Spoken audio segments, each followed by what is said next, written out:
бір Алланың қолдауымен жолымыз түсіп, міне бекет, бір бекет ұлылардың ұлығы болған бір бекет кесенесіне келдік.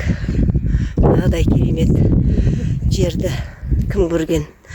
Нағыз бір жер ұйығы деп атауға болады екен. Қазір жер астындағы мешітке барамыз. Мына баспалдақтармен төмен түсіп, жер астындағы мешітке түсетін боламыз. Бұл бекет ата деп атайды. Сондай керемет ақылды болған, батыр болған. Міне Ақтау жеріндегі бір атанған ұлылардың ұлығы болған бекет ата мазарына да келдік. Жер астындағы мешітке барамыз. Қазір мына осы баспалдақтардан төмен түсеміз. Мынадай кереметті кім көрген?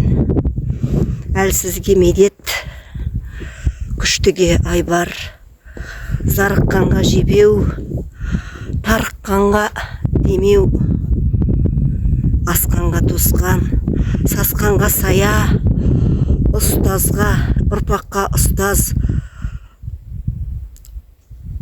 ер иесі, жер иесі, елін жерін қорғаған, дін таратқан, ақылшы болған, батыр болған бір бекет мекеніне келдік.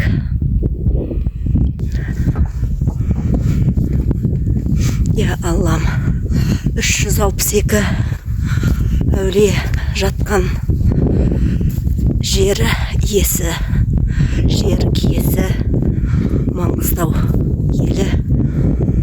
Не осындай кереметті кім көрген?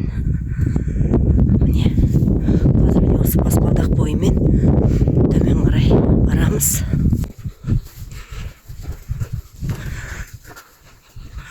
Не биік. Қазір біз биік шатқалдан түсіп келе жатырмыз төмен қарай. Осы баспалдақ бойымен анау жерде, анадай жерде әне бір плитасы тұрған жер бар. Міне жолды көріп тұрсаңыздар, анау жерге барып қазір тәу етеміз. Алхамдулиллах,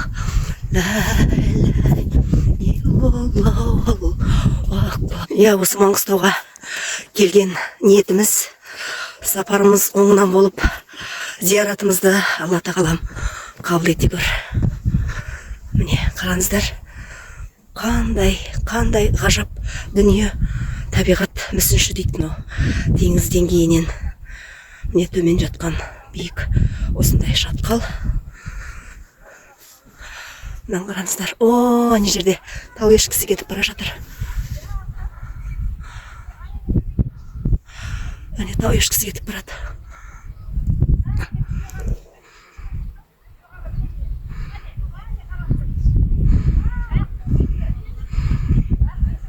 Міне тау ешкілері жүр. Ане тау еркесі, тау серкесі. Ане арқарлар жүр. Қандай керемет. Міне осындай керемет жерді көргенде армандар, көрмегенде армандар. Міне алма ғалымында келе жатыр. Әмин. Бар.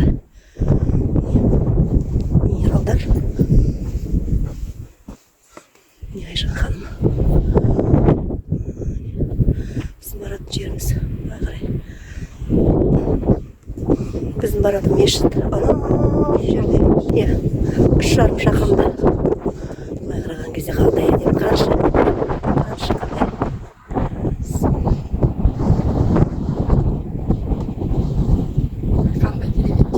Табиғат. Табиғат мүсінші деп осыны айтады.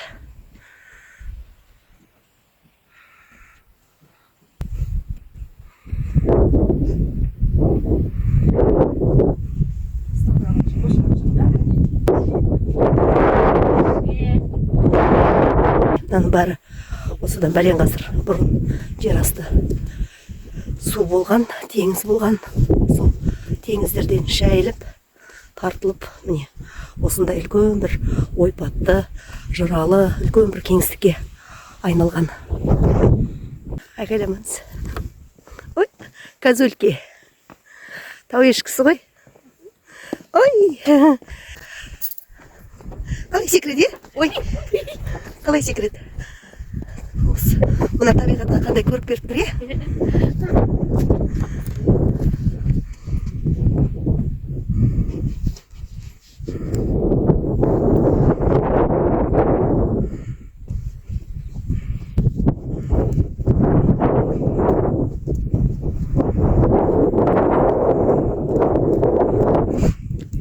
Мына жерге Қазақстанда тұратын кез келген әр адам осындай бір керемет жер бар екенін білу керек, көру керек. Өзіміздің Қазақстанның осындай киелі жерлері өте көп қой. Бір Маңғыстау өңірінің бойында 362 әулие жатқан көрінеді, қараңыздар. Соны саяхаттанып, аралап, не қараңыздар, тау ешкілер. Әне, оттап жүр. Міне, өздері осының бойында үлкен бір қорық сияқты. Арқарлар бәрі ең жайлы. 1700 мен 1813 аралығында өмір сүрген, пайғамбар жасында дүниеден өткен, имандылыққа бой ұрып, жас ұрпаққа дін таратып, молладан дәріс алып, өзінің қатарынан алға шығып, 14 жасынан осы білімді жетіп біліп, елге өзінің білімділігімен асқан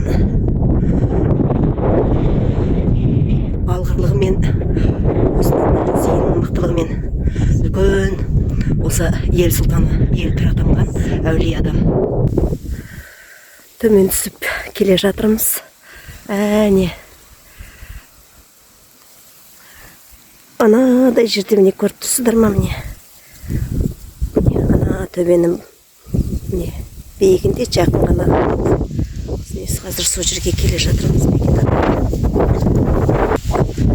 Енді жалпы осы Бекет ата туралы айтатын болсам, ол оның алған білімін ол жан-жаққа таратып, өзі ғана біліп қоймай, шәкірттер тәрбиелеп, көптеген мешіттер салған діндар адам. Тегін адам бір атанбайды ғой. Оның өзінің ұстазы Мұхаммед атамыздың өзі болса, ол да шәкіртін білетіп тәрбиелеп шығарған ғой. Оның алғашқы салған мешіттерінің бірі ол Хиуадан білім алып келгеннен кейін өз жеріне келіп, осы шәкірттеріне білім беру үшін мына Атырауда салған ақ мешіт, сол алғашқы мешіттерінің бірі екен.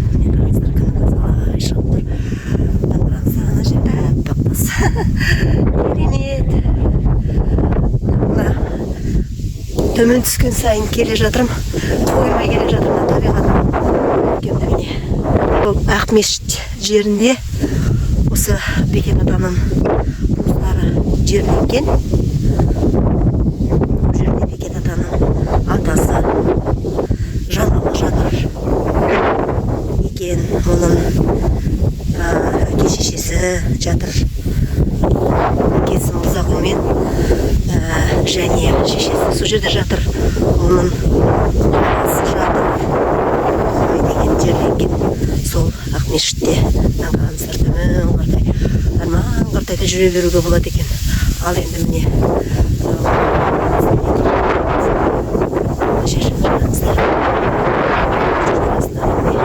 келу керек. Тауының басында, жырада екінші салған мешіті Бейнеу жерінде көрінеді. Ол сол жаңағы ескі менюдегі тастақ төбені қашау арқылы салған екен. Міне қараңыздар. Ой, мынаны қандай, міне ана жерде де міне қаншама қорымдар жатыр. Міне қуыстары осы жерден де міне шыққан. Сондай енді бұл адамдар